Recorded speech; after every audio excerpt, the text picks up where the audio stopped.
Hello. तो previous class में हमने देखा था कि किस तरह से एक्सरे की डिस्कवरी हुई थी। एक कूलिज ट्यूब के बारे में देखा जिसमें कि एक हैवी मेटल टारगेट रखा गया था। ठीक है ना, एक हैवी मेटल टारगेट रखा जाता है और हीट की वजह से, जिसे थर्माइनिक एमिशन भी कहते हैं हम, फिलामेंट में से इलेक्ट्रॉन्स बाहर निकलते हैं। अब कूलिज ट्यूब के अक्रॉस एक बहुत ही ज़्यादा हाई पोटेंशियल डिफरेंस मेंटेन किया जाता है, अप्रॉक्सीमेटली 50,000 वोल्ट। इसकी वजह से जो इलेक्ट्रॉन्स हैं वो हाईली एक्सिलरेटेड हो जाते हैं और जाके टारगेट मेटल के ऊपर स्ट्राइक करते हैं। तो देखा गया कि जब ये highly accelerated electrons target metal को हिट करते हैं तो वहां से एक्सरेज रिलीज होती हैं। एक्सरे बेसिकली फोटॉन्स हैं जिनकी एनर्जी बहुत ज़्यादा हाई है। एनर्जी हाई है तो हम कह सकते हैं वेवलेंथ कम है। ठीक है ना। जो कैथोड से निकलने वाले इलेक्ट्रॉन्स थे उन्हें कैथोड रेज भी बोला जाता है। ठीक है। अब देख लेते हैं कि कैसे एक्सरे जनरेट हुई थी। ये तो था उसका एक्सपेरिमेंटल सेटअप, पर रीजन क्या है एक्सरे का जनरेट होने के लिए। ठीक है ना। तो कॉज ऑफ एक्सरेज,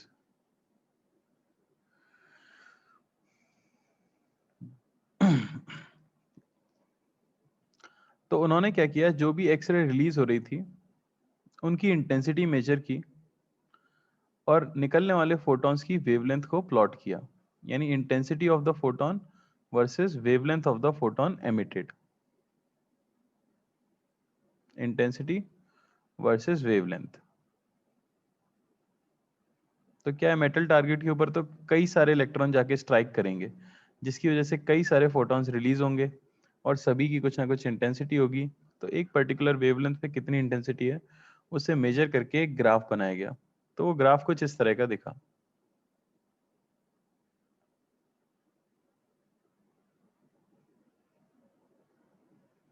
कुछ इस तरह का। ठीक है ना। तो जो मिनिमम इंटेंसिटी या मिनिमम वेवलेंथ थी, जो मिनिमम वेवलेंथ थी जिस पर की एक्सरेज बाहर निकल रही थी, उसे बोल दिया गया threshold wavelength.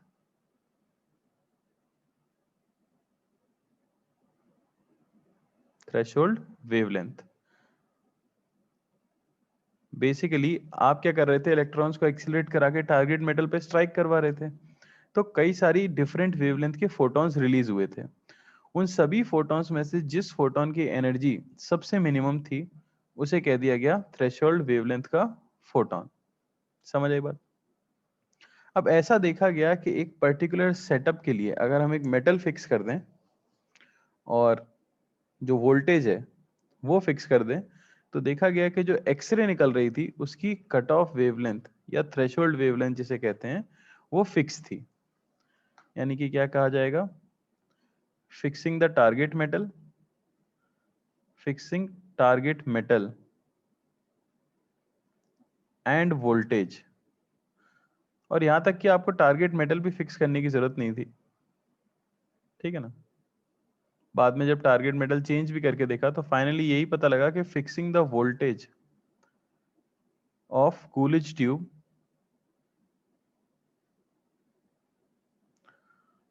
Fixes lambda minimum.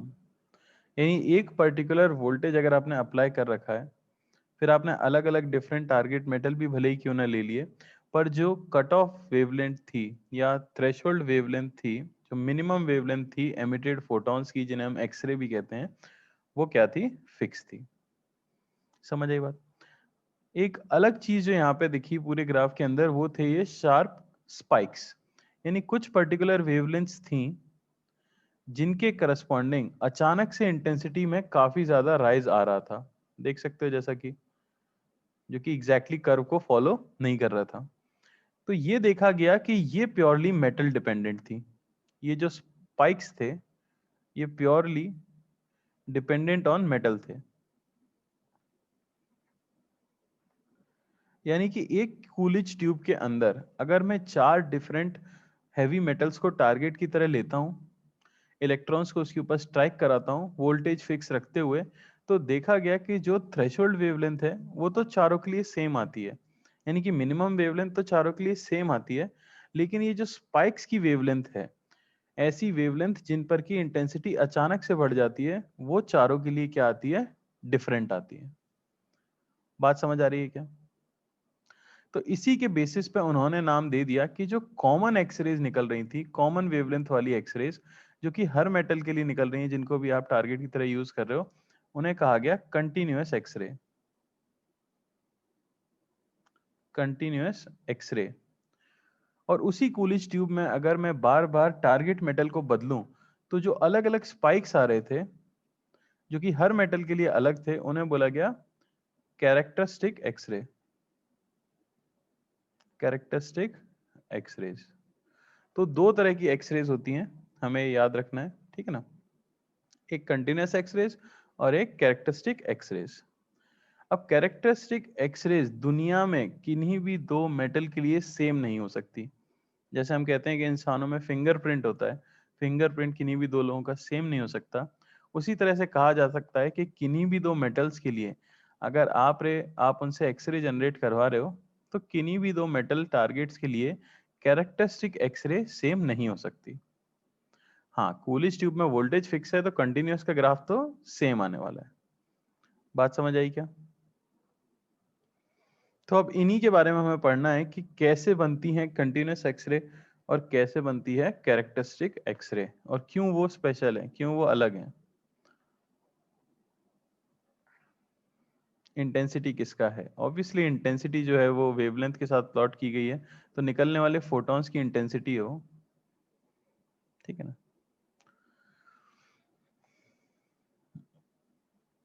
Continuous x ray.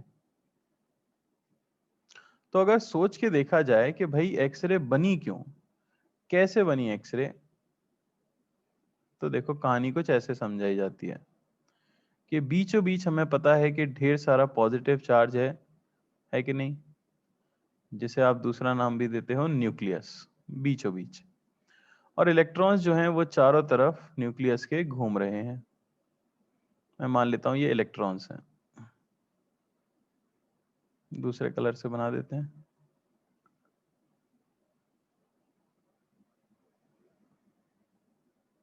कितने होते हैं दूसरे वाले में? 5। किसी को पता है? 8।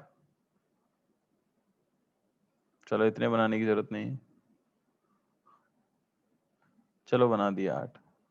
कोई 6 बोल रहा है, बढ़िया, मैंने बना दिया है, आपको इससे फर्क नहीं पड़ने वाला, ठीक है ना। खैर, इस तरह से इलेक्ट्रॉन्स होंगे क्योंकि हैवी मेटल है। सबसे खास बात यह है कि हैवी मेटल हमने लिया है। अगर आपने हैवी मेटल लिया है तो उसमें क्या होगा, Z इज हाई, यानी पॉजिटिव चार्ज जो है बहुत ज्यादा हाई होगा। बात समझ आई? ठीक है। यहां आपके इलेक्ट्रॉन्स बैठे हुए हैं, ढेर सारे इलेक्ट्रॉन्स। मैं मान लेता हूं कि यहां पोटेंशियल 0 था, ठीक है। और इस तरह से आपने बैटरी लगाई है हाई पोटेंशियल की, ठीक है, हाई वोल्टेज बोल देता हूं मैं यहां पे। तो हमें पता है कि सारे के सारे इलेक्ट्रॉन्स एक्सेलरेट होने वाले हैं, और सारे इलेक्ट्रॉन्स जब एक्सेलरेट होंगे, यहां अगर एनर्जी को 0 बोल दिया जाए तो जैसे ही इलेक्ट्रॉन्स यहां पहुंचेंगे तो उनकी एनर्जी कितनी हो चुकी होगी, क्या तुम बता सकते हो? उनकी एनर्जी जो हो चुकी होगी वो कितनी हो चुकी होगी, ईवी। क्योंकि चार्ज क्यू को वी वोल्टेज से एक्सेलरेट कराओ तो उनकी एनर्जी कितनी हो जाती है, क्यूवी। तो सारे इलेक्ट्रॉन्स जैसे ही इस एटम के अंदर एंटर करते हैं, बात क्या है, जैसे ही कोई भी इलेक्ट्रॉन आके एटम के अंदर एंटर करेगा उसे न्यूक्लियस का स्ट्रॉन्ग अट्रैक्शन महसूस होगा। क्योंकि उनकी एनर्जी बहुत हाई है तो जो इलेक्ट्रॉन का रिपल्शन है वो उतना ज्यादा भयंकर नहीं हो पाता, उनकी स्पीड थोड़ी बहुत कम होती है, पर नहीं, न्यूक्लियस का अट्रैक्शन बहुत ज्यादा स्ट्रांग हो जाता है। ऐसा होने की वजह से हम ये कह सकते हैं कि इलेक्ट्रॉन अपने पाथ से क्या होने लग जाता है, डीविएट होने लग जाता है। इस पूरे प्रोसेस में मैं अज्यूम कर रहा हूं कि ये इलेक्ट्रॉन किसी दूसरे इलेक्ट्रॉन से नहीं टकराता, ठीक है ना, किसी दूसरे इलेक्ट्रॉन से नहीं टकराता, ठीक है। तो धीरे धीरे इसकी स्पीड क्या होने लग जाती है, कम होने लग जाती है, और इसकी डायरेक्शन ऑफ मोशन क्या होने लग जाती है, चेंज होने लग जाती है। ऐसा होने की वजह से मैं ये कह सकता हूं कि इलेक्ट्रॉन इज एक्सेलरेटेड। तो अगर मैं आप पॉइंट लिखूं तो मैं कह सकता हूं due to strong nuclear attraction, strong nuclear attraction electron loses its energy by emitting electromagnetic radiation। Electromagnetic radiation किसकी थ्योरी थी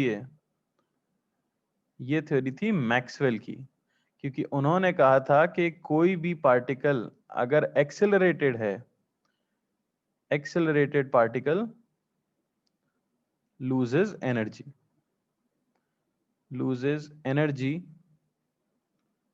एज रेडिएशन। रेडिएशन के फॉर्म में कोई भी एक्सेलरेटेड पार्टिकल अपनी एनर्जी को लूज करता है। तो होता क्या है कि कुछ इलेक्ट्रॉन्स तो ऐसे होते हैं जो आए, ठीक है ना, आते हैं, थोड़ा सा न्यूक्लियर अट्रैक्शन मिलता है उन्हें, उनका पाथ डिविएट होता है, फाइनली वो बाहर निकल जाते हैं कम एनर्जी के साथ, उन्होंने कुछ एनर्जी इस दौरान लूज की है। लेकिन कुछ इलेक्ट्रॉन ऐसे जरूर होंगे जो कि अपनी सारी की सारी एनर्जी लूज कर जाएंगे और एटम के अंदर ही रह जाएंगे। बात समझ आई कि नहीं? तो जो मैक्सिमम लॉस ऑफ एनर्जी हो सकता है, maximum energy lost, maximum energy lost किससे होगा? ये electron stops inside atom losing all it's energy. सारी एनर्जी ही उसने रेडिएशन के फॉर्म में लूज कर दी। बात समझ आई कि नहीं? तो जो मैक्सिमम एनर्जी लॉस्ट हो सकती है वो भी कितनी हो सकती है? E इंटू वी ही हो सकती है, जितनी मैक्सिमम एनर्जी इलेक्ट्रॉन लेके आया था। बात समझ आ रही है? तो इसे अगर मैं ड्रॉ करूं कि रास्ते में वो रेडिएशंस कैसे दिखेंगे, वो भी हम बना सकते हैं कि रास्ते में कंटिन्यूसली वो क्या कर देगा, अपने रेडिएशंस एमिट करेगा। और ये जो एमिटेड फोटॉन्स हैं, ये जो एमिटेड रेडिएशंस हैं, इन्हीं को बोला जाता है एक्सरेज।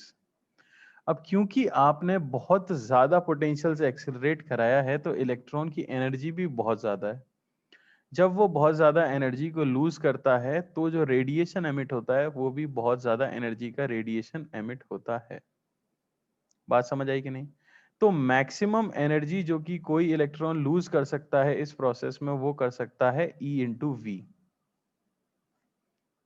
तो इसके करस्पॉन्डिंग जो मिनिमम वेवलेंथ हमें मिल सकती है वो कितनी मिल जाएगी? वो मिल जाएगी hc/e, यानी hc/e इंटू वी। इसी को हम क्या कहते हैं? थ्रेशोल्ड वेवलेंथ कहते हैं। इसी को हम क्या कहते हैं? थ्रेशोल्ड वेवलेंथ कहते हैं। अब आपको समझ आ रहा होगा कि क्यों कूलिज ट्यूब के अंदर भले ही मैं अलग अलग मेटल रखूं पर जो थ्रेशोल्ड वेवलेंथ आ रही थी वो सेम आ रही थी। क्यों सेम आ रही थी? क्योंकि आप जो इलेक्ट्रॉन्स टारगेट मेटल के ऊपर लाके गिरा रहे हो उन सभी को V वोल्टेज से ही एक्सेलरेट कराया गया था। तो जो इलेक्ट्रॉन आया होगा उसकी मैक्सिमम एनर्जी कितनी रही होगी? EV ही रही होगी। तो उसके करस्पॉन्डिंग जो वेवलेंथ वो एमिट कर सकता है वो भी क्या रहेगी? सेम ही रहेगी।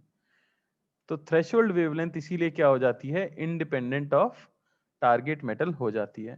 बेसिकली मैं ये कह सकता हूं कि energy lost by electron, energy lost by electron which is equal to energy of X-ray, energy of X-ray, अगर मैं इसे E बोल दूं तो E जो है ये 0 से लेके और E मैक्स यानी कि hc/ev के बीच में कुछ भी हो सकती है।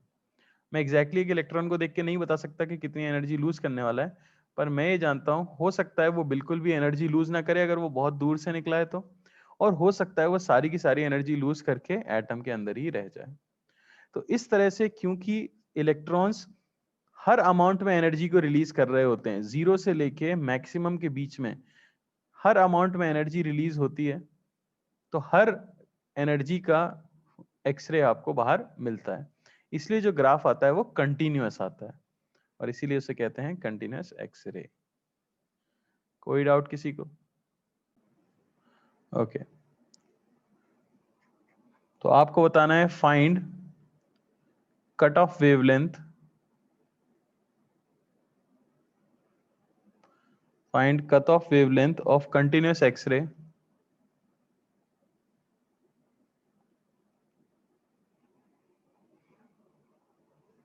coming from X-ray tube operating at 40,000 kilovolt in angstrom. बताओ भाई।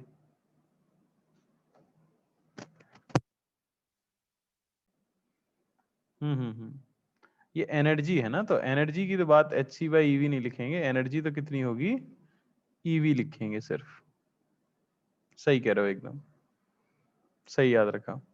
और लैम्डा मिनिमम हम लिख देंगे कितना, Hc/eV। ये तो वेवलेंथ है, ठीक है। भावनाओं में बह गए, चलो ओके देखो जरा। तो कट ऑफ वेवलेंथ यानी कि मिनिमम वेवलेंथ कितनी मिल सकती है, तो Hc/ जो भी एनर्जी आप ऑपरेट कर रहे हो E/V, है कि नहीं, सीधे से जो भी एनर्जी आपने यहाँ पे रखी है। तो Hc की वैल्यू जो आ जाती है हमारे पास, वो कितनी आ जाती है, वो आपके पास आ जाती है 12,400 electron volt angstrom upon energy को मैं प्लेस कर दूंगा किसके अंदर, इलेक्ट्रॉन वोल्ट में, तो वो हो गया 40,000 किलो वोल्ट। ये कुछ ज्यादा ही हो गया,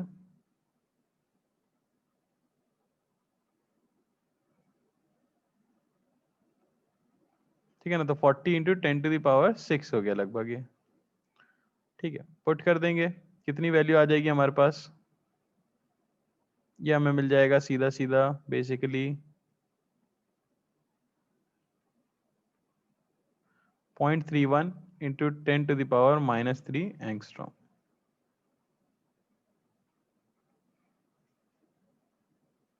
ठीक है ना। चलो अगला क्वेश्चन कहते हैं, देखते हैं। तो क्वेश्चन है कि X-ray tube operates at 20 kilovolt, which wavelength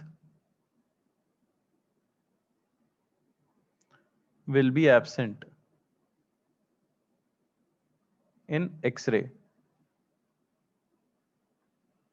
ठीक है, ऑप्शन है आपके पास 12 पिकोमीटर, 75 पिकोमीटर, 62 पिकोमीटर, 95 पिकोमीटर।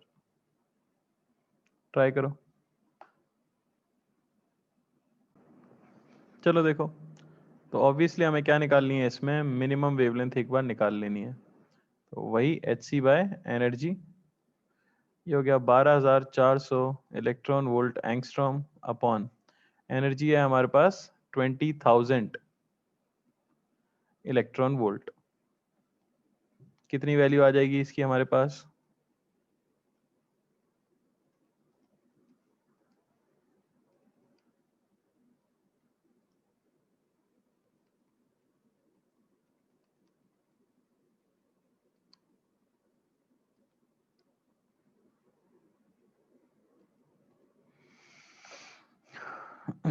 यानी कि 62 पिकोमीटर। ये वैल्यू हमारे पास आ गई है। तो ये मिनिमम वेवलेंथ है जो कि हमें मिल सकती है, इससे छोटी वेवलेंथ आपको नहीं मिलने वाली। ठीक है, तो lambda less than 62 picometer will not be present. So obviously answer क्या होना चाहिए, ए। समझ आया? ठीक है, तो आगे हमें पढ़ना है कैरेक्टरिस्टिक एक्सरे, जिसकी एक स्पेशलिटी है क्या, ये डिफरेंट होती हैं for each metal. Her metal के लिए कैरेक्टरिस्टिक एक्सरे डिफरेंट होंगी, और यही रिप्रेजेंट करती हैं क्या, spikes, spikes in intensity wavelength curve, ठीक है ना। तो अब ये कैसे जनरेट होती होंगी, देखो।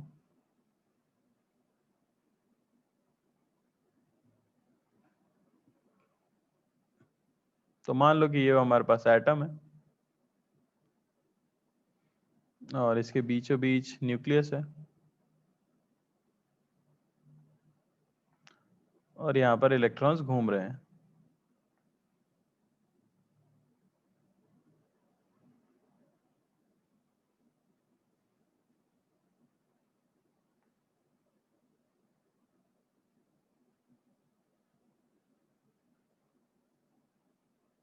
ठीक है ना, एक और ऑर्बिट बना लेता हूं मैं, क्योंकि ऑर्बिट तो कई सारी होंगी।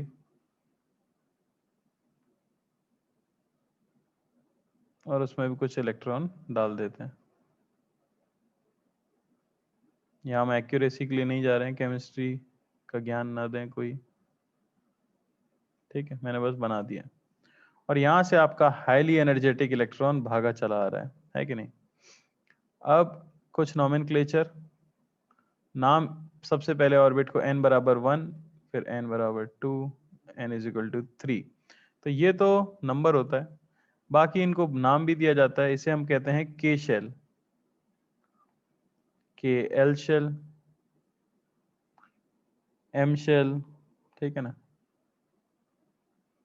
इस तरह से ABCD अगर आपको आती है तो आगे आप नाम दे सकते हो, ठीक है। अब हुआ क्या कि इलेक्ट्रॉन जो इतने भयंकर तरीके से चलता हुआ आया, मान लो कि आके वो एक इलेक्ट्रॉन से टकरा गया। जब वो आके एक इलेक्ट्रॉन से टकराता है तो ऑब्वियसली, क्योंकि ये भी इलेक्ट्रॉन था और ये भी इलेक्ट्रॉन है, वो उसे उसकी ऑर्बिट के बाहर फेंक देता है और खुद भी क्या होता है, स्कैटर हो जाता है। तो when incoming electron strikes revolving electron,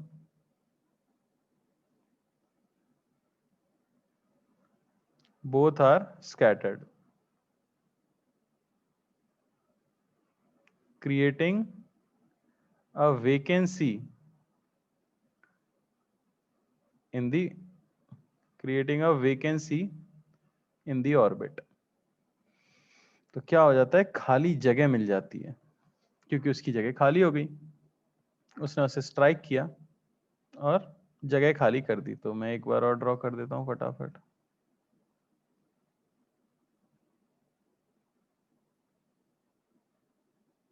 ठीक है ना। तो मान लेते हैं कि हमारा जो इलेक्ट्रॉन बाहर फेंका गया है वो के शेल को बिलोंग करता था। तो वहां पे क्या आ जाती है, वेकेंसी आ जाती है। ये के है, ये एल, एम, एन, ठीक है।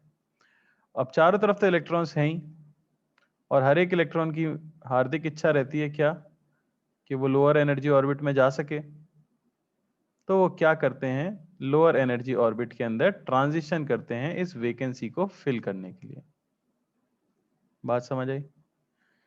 तो अगर ये के शेल है, जस्ट ऊपर वाले शेल से यानी एल से अगर इलेक्ट्रॉन जंप करके आए और इस वेकेंसी को फिल कर दे, तो क्योंकि वो लोअर एनर्जी ऑर्बिट में ट्रांजिशन कर रहा है, तो उसे क्या करना पड़ेगा, एक फोटोन बाहर रिलीज करना पड़ेगा, equal to energy gap of orbit K and L. तो ऐसी एक्सरे को बोला जाता है के अल्फा एक्सरे। मान लो एल वाला नहीं आ पाया, उससे पहले एम वाले ने आके वो जगह भर दी, तो उसे दोनों की एनर्जी ऑर्बिट के बीच के गैप को रेडिएशन के फॉर्म में बाहर फेंकना पड़ता है और उसे बोला जाता है के बीटा एक्सरे। मान लो एम वाले के आने से पहले एन वाला आके कूद गया, तो उसे एनर्जी गैप को भी रेडिएशन के फॉर्म में बाहर फेंकना पड़ता है, जिसे हम बोलते हैं के गामा एक्सरे। तो जो सडन स्पाइक आपको दिखते हैं एनर्जी के अंदर, क्योंकि ये एक हैवी मेटल है, और क्योंकि ये हैवी मेटल है तो इसके ऑर्बिट के बीच का एनर्जी गैप बहुत ज्यादा हाई होता है। तो बेसिकली आपको क्या मिलती है, हाई इंटेंसिटी ऑफ फोटोन मिलता है। अब क्योंकि हमें पता है कि किन्हीं भी दो ऑर्बिट के बीच का गैप, जैसे मैं बोलूं k और l के बीच का गैप, ये हर एटम के लिए अलग होगा। ये होता है 10.2 z स्क्वायर इलेक्ट्रॉन वोल्ट। तो अगर सबका z अलग है तो सबके बीच का एनर्जी गैप भी क्या होगा, अलग होगा। इसीलिए किन्हीं भी दो मेटल्स के लिए ये सेम नहीं आती। तो ये कारण है कैरेक्टरिस्टिक एक्सरे के जनरेट होने का। तो आपको याद क्या रखना है कि भाई कंटिन्यूस एक्सरे तो इसलिए जनरेट होती हैं क्योंकि इलेक्ट्रॉन एटम में जाने के बाद एक्सेलरेट होता है और अपनी एनर्जी को लूज करते हुए रेडिएशन एमिट करता है। जबकि कैरेक्टरिस्टिक एक्सरे के केस में एक बाहर से आता हुआ इलेक्ट्रॉन ऑर्बिट वाले इलेक्ट्रॉन को अपनी जगह से बाहर फेंक देता है, जिससे वैकेंसी क्रिएट होती है। ऊपर की ऑर्बिट वाले लोग उस वैकेंसी को भरने की कोशिश करते हैं और इस प्रोसेस में रेडिएशंस बाहर एमिट हो जाते हैं। बात समझ आई?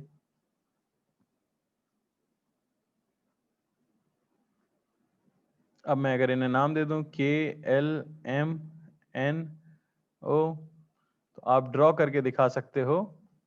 अगर यहां वैकेंसी भरी गई थी तो ये कहलाएगी K अल्फा, ये भरी गई है तो ये कहलाएगी K बीटा, इस तरह से आया है तो K गामा, और इसी तरह से K delta and so on.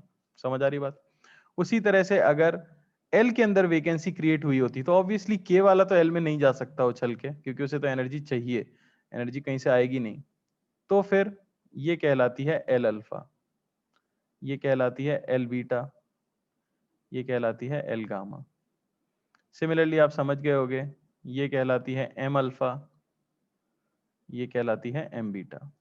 तो डिपेंडिंग ऑन कहाँ का इलेक्ट्रॉन जो है एमिट किया गया है, आपको कैरेक्टरिस्टिक एक्सरे मिलती है। अगर मैं बात करूं फॉर के शेल, तो क्या हम बता सकते हैं कि भाई किसकी एनर्जी सबसे ज्यादा होगी अल्फा बीटा और गामा में? के अल्फा, के बीटा, के गामा में? फॉर के शेल की अगर बात की जाए तो एनर्जी का ऑर्डर हम क्या बता सकते हैं? एनर्जी का ऑर्डर हम बता सकते हैं कि भाई ऑब्वियसली के गामा की एनर्जी ज्यादा होगी के बीटा की, उसके बाद और फिर के अल्फा, क्योंकि सबसे कम एनर्जी गैप के अल्फा में। और वहीं वेवलेंथ का अगर मैं ऑर्डर पूछूं, वेवलेंथ का अगर ऑर्डर पूछा जाए तो फिर आप क्या बोलोगे? ऑर्डर कैसा हो जाएगा? रिवर्स। यानी के अल्फा की वेवलेंथ कैसी होनी चाहिए? सबसे ज्यादा, उसके बाद के बीटा और फिर के गामा। तो मेंस वगैरह में जो क्वेश्चन पूछा गया है पहले भी, वो आपको ग्राफ देके सिर्फ ये पूछ लिया गया है कि आपको मुझे ये बताना है भाई कि इनमें से कौन सा के अल्फा है और कौन सा के बीटा है। ठीक है, तो ये आपका वेवलेंथ, ये आपकी इंटेंसिटी ग्राफ हमें याद है कुछ ऐसा बना था, बीच में एक पहाड़, फिर एक पहाड़, और फिर ये। तो क्या आप मुझे बता सकते हो छोटा वाला स्पाइक के अल्फा है या बड़ा वाला स्पाइक के अल्फा है? कौन सा वाला के अल्फा है, छोटा वाला या बड़ा वाला?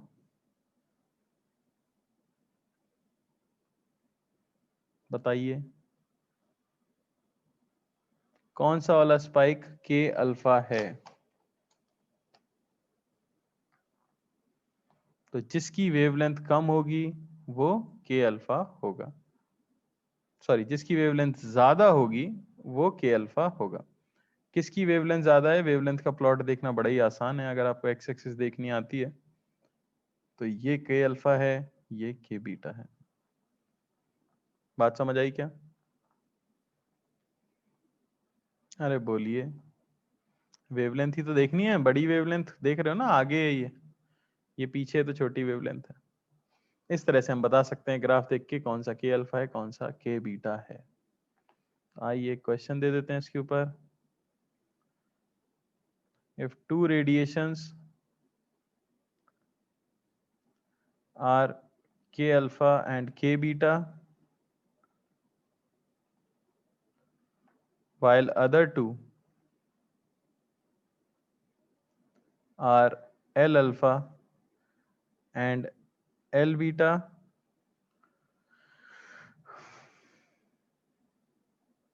find them। ठीक है ना? तो मैं एक ग्राफ देने वाला हूं जिनमें से दो तो K अल्फा K बीटा है, मतलब दो रेडिएशन तो K अल्फा K बीटा हो गए, और दो रेडिएशन है L अल्फा L बीटा। तो आपको सिर्फ ये बताना है कि कौन सा क्या है।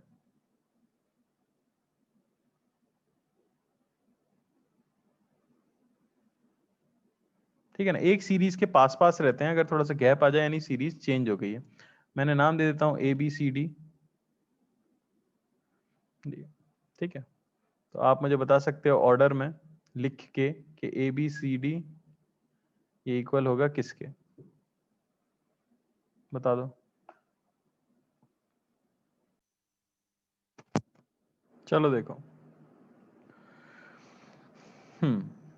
तो ये मान लो K है LMN।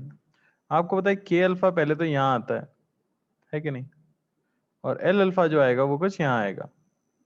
तो अगर मैं सिर्फ ये पूछूं कि भाई वेवलेंथ K अल्फा की बड़ी होगी या L अल्फा की बड़ी होगी, तो क्या आप बता सकते हो वेवलेंथ किसकी बड़ी होगी, K अल्फा की या L अल्फा की? जिसकी एनर्जी कम होगी उसकी वेवलेंथ ज्यादा होगी, है कि नहीं? जैसे जैसे हम ऊपर जाते हैं ऑर्बिट में एनर्जी का गैप घटता जाता है, तो मैं कह सकता हूं energy of L alpha is less than energy of K alpha. तो हम ये कह सकते हैं कि wavelength of K alpha is less than wavelength of L alpha. बात समझ आई कि नहीं? एनर्जी का गैप L अल्फा के लिए छोटा होगा, तो उसकी वेवलेंथ क्या होनी चाहिए, ज्यादा होनी चाहिए। यानी L जो है वो बाद में आएगा या पहले आएगा? AB L सीरीज का होगा या CD L सीरीज का होगा? तो आप चारों वेवलेंथ देख सकते हो, ज्यादा वेवलेंथ वाली सीरीज कौन सी है, C और D। फिर तो हमें पता ही है, तो उसके अंदर वैल्यूज पुट कर दो, बस नाम लिख दो, L alpha, L beta, K alpha, K beta. बात समझ आई?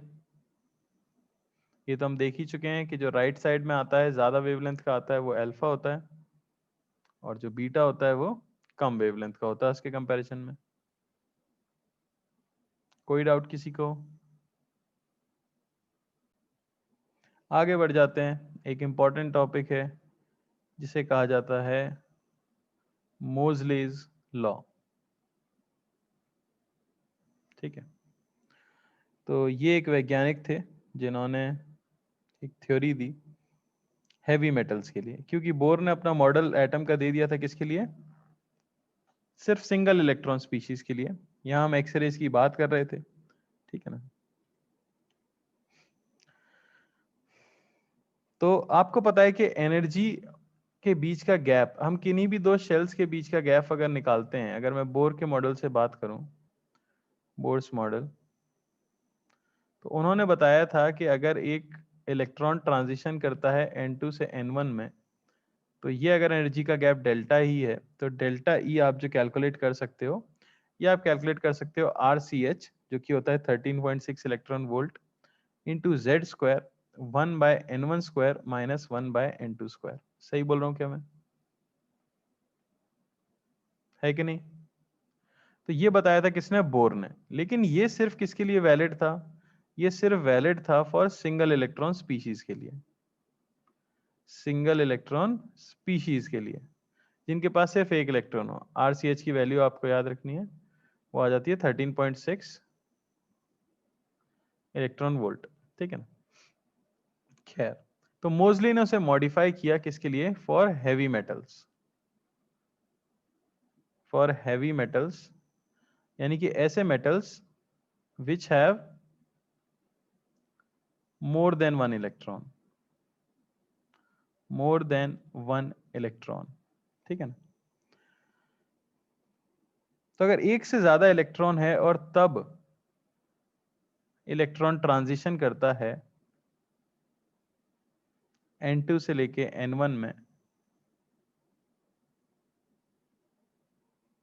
तो उन्होंने बनाया कि जो एनर्जी का गैप है उसमें सब कुछ सही है, पर आपको Z की जगह लेना पड़ेगा Z-B। Z की जगह लेना पड़ेगा Z-B, जहां B क्या है, एक नई टर्म आ गई है B। B क्या है, तो उन्होंने बताया कि B है स्क्रीनिंग कांस्टेंट। Screening constant. बात ये थी कि हमारे एटम के अंदर जब सिंगल इलेक्ट्रॉन की बात करते हैं तो कोई इलेक्ट्रॉन का रिपल्शन फेस नहीं करना पड़ता, क्योंकि दूसरा इलेक्ट्रॉन होता ही नहीं है। लेकिन अगर आप हैवी मेटल की बात करोगे तो जिस ऑर्बिट के अंदर बाहर वाला इलेक्ट्रॉन आने की कोशिश कर रहा है, उस ऑर्बिट के इलेक्ट्रॉन्स उसे ऑब्वियसली रिपेल कर रहे होंगे। बात समझ आई? और उस रिपल्शन की वजह से इस इक्वेशन में कुछ मॉडिफिकेशन आना चाहिए, और वो मॉडिफिकेशन यही था। उन्होंने कहा बेसिकली स्क्रीनिंग कांस्टेंट डिपेंड करेगा किसके ऊपर?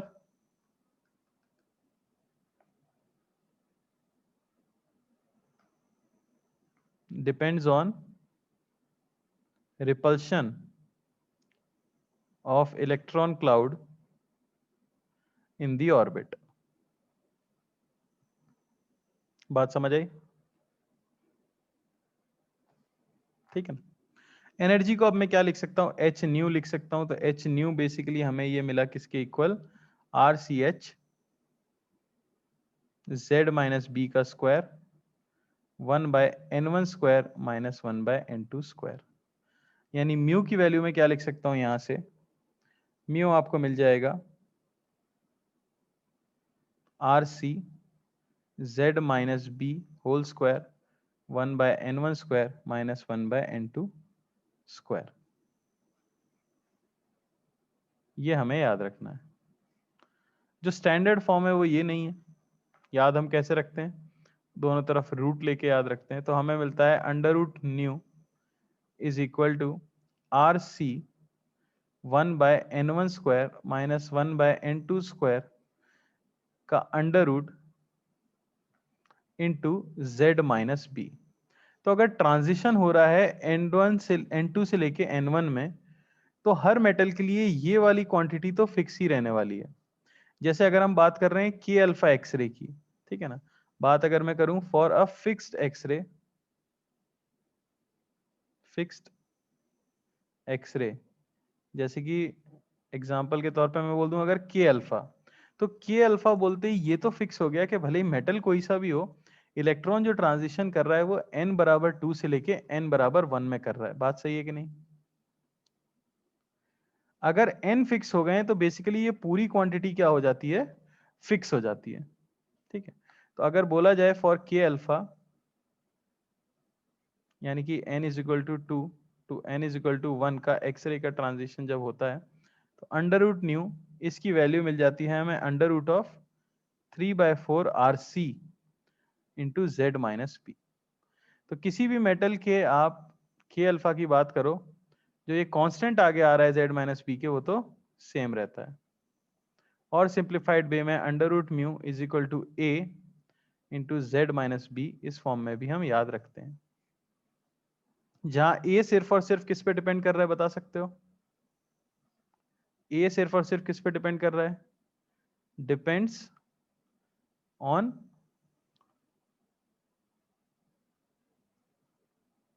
Orbital transition. किस ऑर्बिट के बीच में ट्रांजिशन हुआ है उसके ऊपर ये डिपेंड करेगा। मैंने तो क्या ले लिया है के अल्फा के लिए? n1 बराबर 1 और n2 बराबर 2। ठीक है। तो ए सिंपली सिंपली आप कह सकते हो किस पे डिपेंडेंट है? शेल पे डिपेंडेंट है। ठीक है ना? बात समझ आई? और इन्होंने एक बात बता दी कि फॉर के अल्फा के लिए B can nearly be taken equal to 1। B को लगभग आप किसके इक्वल मान सकते हो? 1 के इक्वल मान सकते हो। कभी भी के अल्फा एक्सरे के बारे में आपको ये फाइंड करना हो तो 1 के इक्वल हो जाएगा। तो अंडर रूट न्यू का जो फॉर्मूला आया वो बेसिकली कितना हो गया हमारे पास? a into Z minus 1।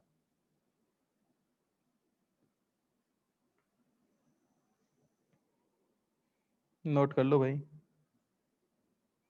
a into Z minus 1।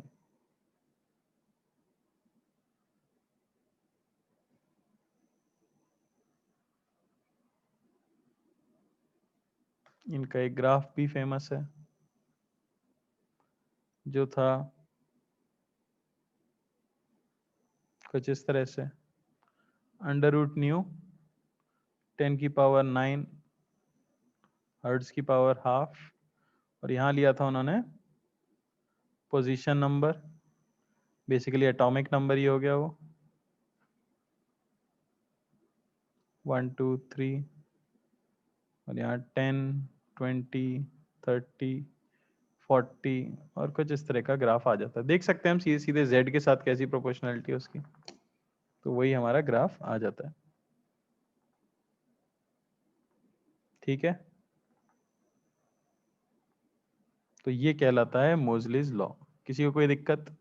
मोजलीज law सिर्फ क्या किया इन्होंने, बोर का जो आप एनर्जी गैप निकालते थे दो ऑर्बिट के बीच का, उसे थोड़ा सा मॉडिफाई कर दिया है और कह दिया है कि वो ऑर्बिट पे डिपेंडेंट रहेगा। उसके लिए आपको स्क्रीनिंग कांस्टेंट की वैल्यू पता होनी चाहिए। हमारे सिलेबस में सिर्फ के अल्फा के लिए स्क्रीनिंग कांस्टेंट डिफाइंड है और उसकी वैल्यू हम लेते हैं 1। ए जो वैल्यू है, ए सिंपली क्या है, ए यहाँ पे क्या है, ए है simply under root of R C 1/n1² minus 1/n2²। K alpha के लिए ये हो जाता है 3/4 आर सी। क्लियर? चलो तो क्वेश्चन करके देखते हैं।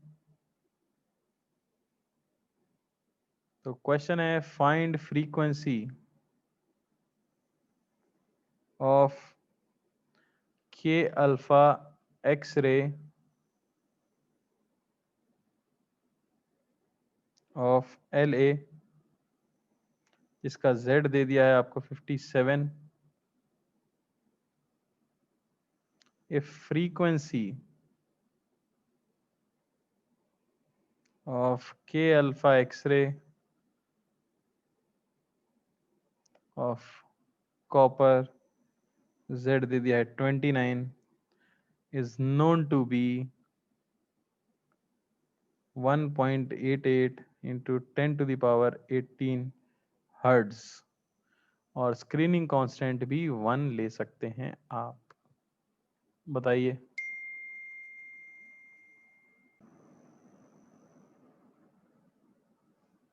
चलो देखो, तो फॉर्मूला है under root mu is basically A Z minus B.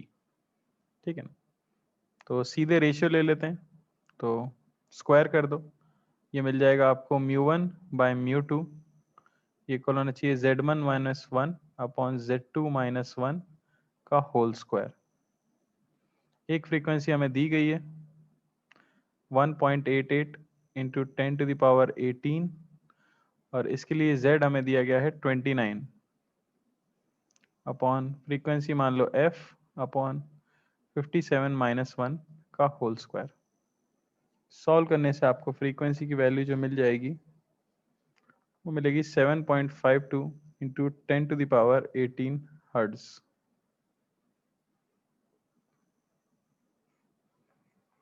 ठीक है, सिंपल सा लॉ है, सिंपल क्वेश्चन आता है इसके ऊपर, ज्यादा कुछ खास नहीं।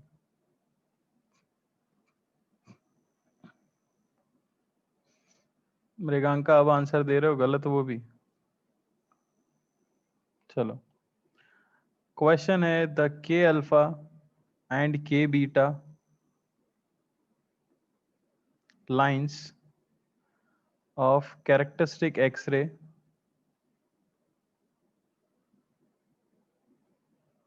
of molybdenum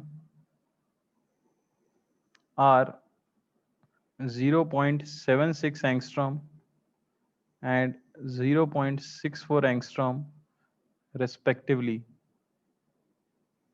Find wavelength of L alpha line.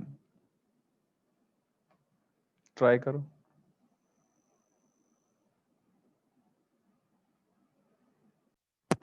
चलो देखो, तो बना लेते हैं। ये हो गया के एल एम, ठीक है ना।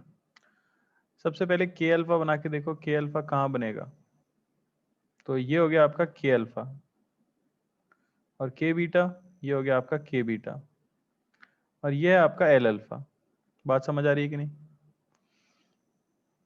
ठीक है ना, तो मैं ये कह सकता हूं कि एनर्जी ऑफ अल्फा के alpha plus energy of L alpha, ये इक्वल हो जानी चाहिए एनर्जी ऑफ के बीटा। सही है कि नहीं? टोटल एनर्जी गैप्स को अगर मैं कर दूं तो इक्वेट, तो ये हो गया H C by lambda of K alpha plus H C by lambda of L alpha, ये होना चाहिए H C by lambda of K beta. आपसे एल अल्फा का क्या पूछा है? लैम्डा पूछा है, तो 1 by lambda of L alpha, ये आपको मिल जाएगा 1 by lambda of K beta minus 1 by lambda of K alpha. या हम कह सकते हैं कि लैम्डा ऑफ एल अल्फा, इसकी वैल्यू हमें कितनी मिल जाएगी? Lambda of K beta multiplied by lambda of K alpha upon lambda of K alpha minus lambda of K beta. करा चुका हूं मैं ऐसा क्वेश्चन, वेरिएबल के फॉर्म में मैंने पूछा था पहले, ठीक है ना। पुट कर देंगे अगर वैल्यू, तो लैम्डा ऑफ एल अल्फा हमें जो मिलेगा वो मिलेगा 0.76 मल्टीप्लाइड बाय 0.64 अपॉन 0.76 माइनस 0.64, और ये आपको मिल जाना चाहिए 4.1 एंगस्ट्रॉम के आसपास। कोई डाउट किसी को?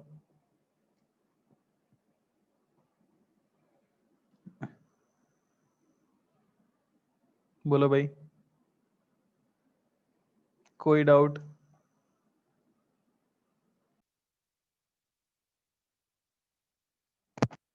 तो ब्रैग्स लॉ क्या है? ब्रैग्स लॉ बेसिकली काम आता है हमें डिफ्रैक्शन ऑफ एक्सरे में, ठीक है। एज सच कोई थ्योरी ज़्यादा इसको डिटेल में जानने की ज़रूरत नहीं है, बस ये याद रखो कि जैसे कि इन सम क्रिस्टल्स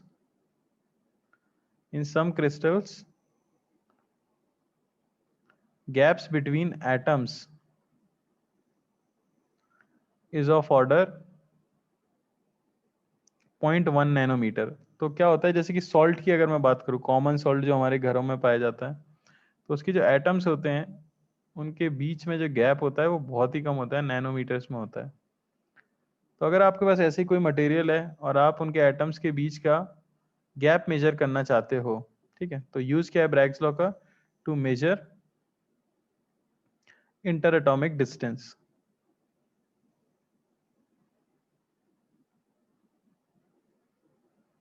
ठीक है ना।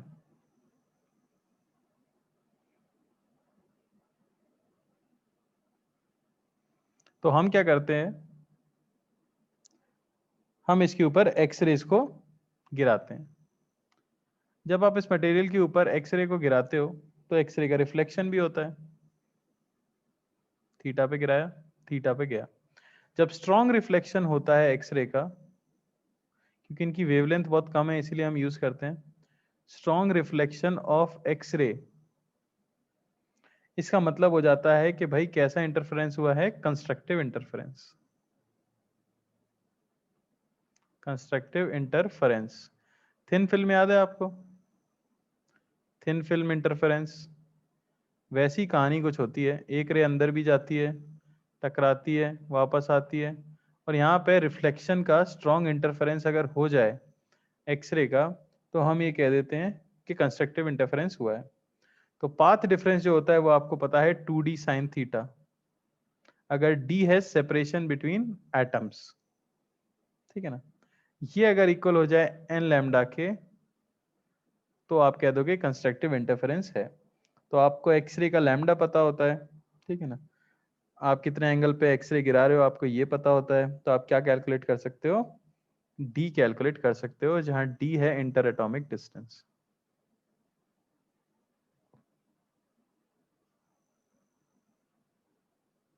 ठीक है ना। तो इससे कुछ खास क्वेश्चन नहीं आ सकता, आपसे सेपरेशन कोई पूछ सकता है थीटा देके, और बोल सकते हैं कि भाई हमने एक एक्सरे यूज किया जिसकी एनर्जी इतनी है, तो अल्टीमेटली आपको वेवलेंथ निकालनी पड़ेगी और इस फॉर्मूले में पुट करके आप बता सकते हो कि कितना इंटर एटॉमिक डिस्टेंस है। क्लियर है? बोलो बस।